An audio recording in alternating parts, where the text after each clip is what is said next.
بچوں کی تقریریں یعنی کہ اس کتاب میں نے پچھلی ویڈیو میں عید قربان یعنی کہ عید الاضحیٰ پر آپ کو تقریر کرنا بتا دیا تھا۔ انشاءاللہ آج کی ویڈیو میں عید الفطر پر تقریر کریں گے۔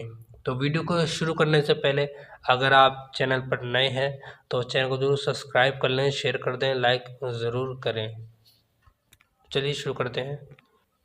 عید الفطر۔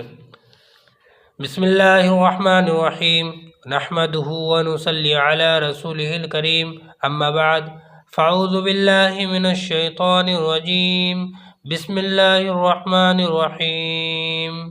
ان لکل قوم عیدا وہذا عیدنا۔ محترم بزرگوں اور دینی بھائیوں، السلام علیکم ورحمۃ اللہ۔ دنیا کی سبھی قوموں میں خوشیاں منانے کے دن مقرر ہیں جن کو تہوار کہا جاتا ہے۔ اس دن لوگ اپنے اپنے طریقے سے خوشیاں مناتے ہیں۔ اسی طرح اسلام میں بھی خوشی منانے کے لیے سال میں 2 اہم دن مقرر ہیں۔ پوری دنیا کے مسلمان اس دن خوشی مناتے ہیں۔ وہ 2 دن عید الفطر اور عید قربان۔ عید الفطر رمضان کا مہینہ ختم ہوتے ہی شوال کی پہلی تاریخ کو منائی جاتی ہے۔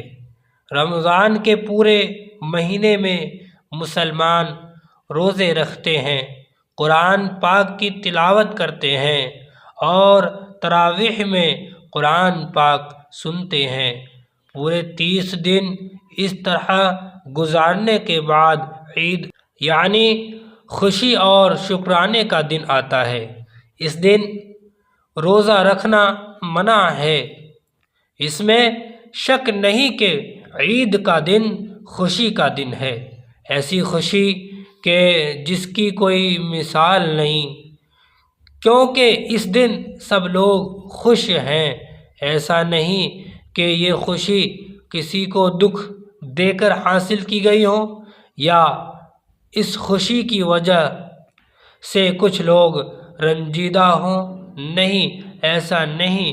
آج چھوٹا بڑا، امیر غریب، عالم جاہل، ہر ایک خوش ہے۔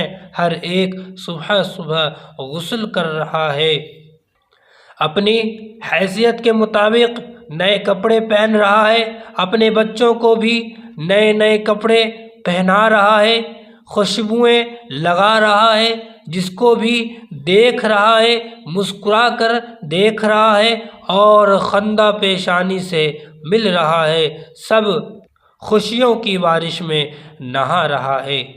راستے میں لوگ اللہ کی بڑائی بیان کرتے ہوئے عیدگاہ کی طرف اپنے ننھے منھے بچوں کو ساتھ میں لیے ہوئے رواں دواں ہیں۔ سب کی زبانوں پر اللہ کی عظمت اور بڑائی کے نغمے جاری ہیں۔ اللہ اکبر، اللہ اکبر، لا الہ الا اللہ، واللہ اکبر، اللہ اکبر، وللہ الحمد۔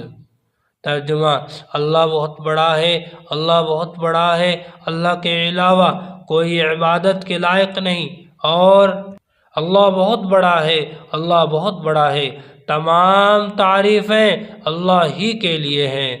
راستے میں قدم قدم پر فرشتے مبارک باد دے رہے ہیں، بشارتیں سنا رہے ہیں۔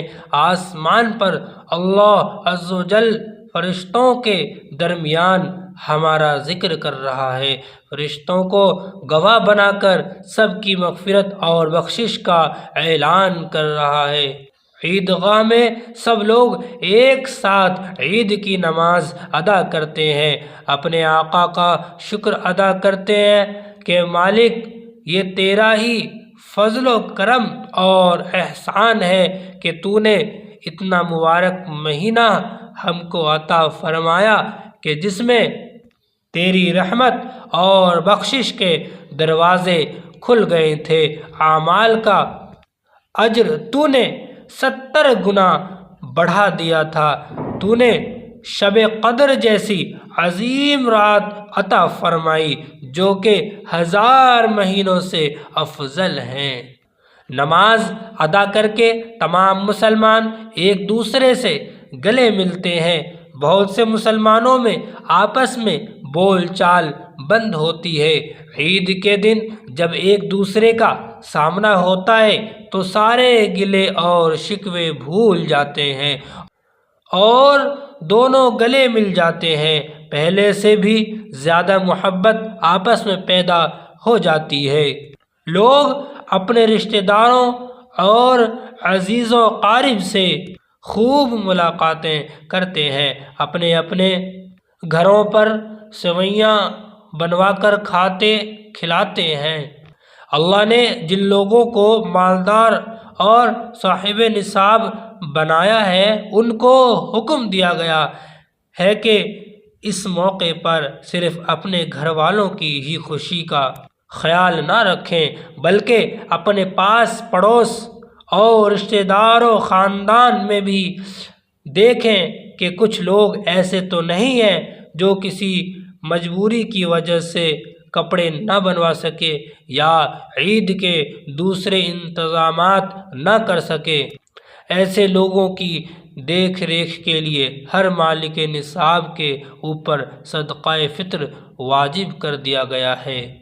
یہ صدقہ ہر صاحب نصاب مالدار پر اپنے گھر کے تمام افراد کی طرف سے نکالنا واجب ہوتا ہے، یعنی جس کے پاس عید سے پہلے 52.5 تولہ چاندی یا 7.5 تولہ سونا یا دونوں میں سے کسی ایک کی بھی قیمت کے برابر نقد رقم یا تجارت کا سامان موجود ہے، وہ گیہوں یا اس کی قیمت اپنے گھر کے ہر فرد کی طرح سے نکال کر غریب محتاج کے حوالے کر دیں۔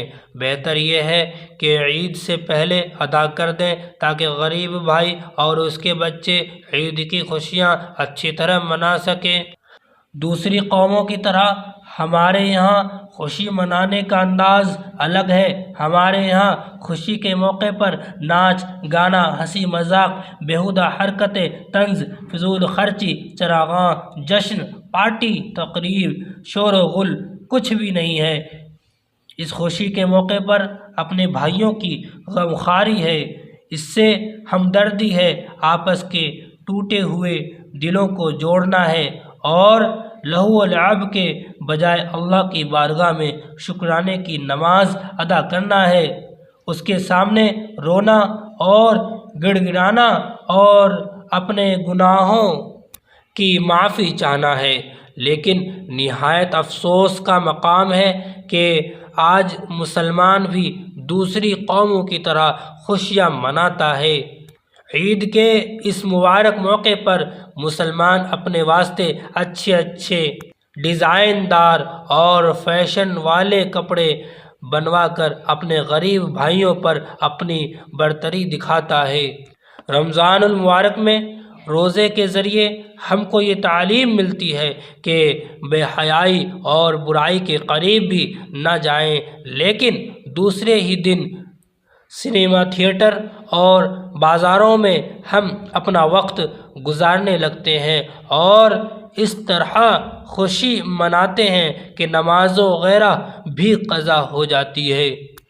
ہماری زندگی میں نہ جانے کتنی بار عید الفطر آئی اور گزر گئی، لیکن کیا ہم نے کبھی غور کیا کہ اتنی بڑی خوشی اور شادمانی اور رحمت و بخشش کے جو پروان عید کے موقع پر اللہ رب العزت کی طرف سے عطا ہوتے ہیں، کیا واقعی ہم اس کے مستحق ہیں اور کیا ہم عید کی خوشیاں منانے کے لائق ہیں؟ کاش کہ ہم عید الفطر کے پیغام کو سمجھ سکیں اور اس کے مطابق عمل کر سکیں۔ وآخر دعوانا ان الحمد للہ رب العالمین۔ تو میں نے آپ کو عید الفطر پر بتا دیا، ٹھیک ہے۔ انشاءاللہ اگلی ویڈیو میں یوم جمعہ پر تقریر کریں گے، ٹھیک ہے۔ تو ملتے ہیں اگلی ویڈیو میں، تب تک کے لیے السلام علیکم ورحمۃ اللہ۔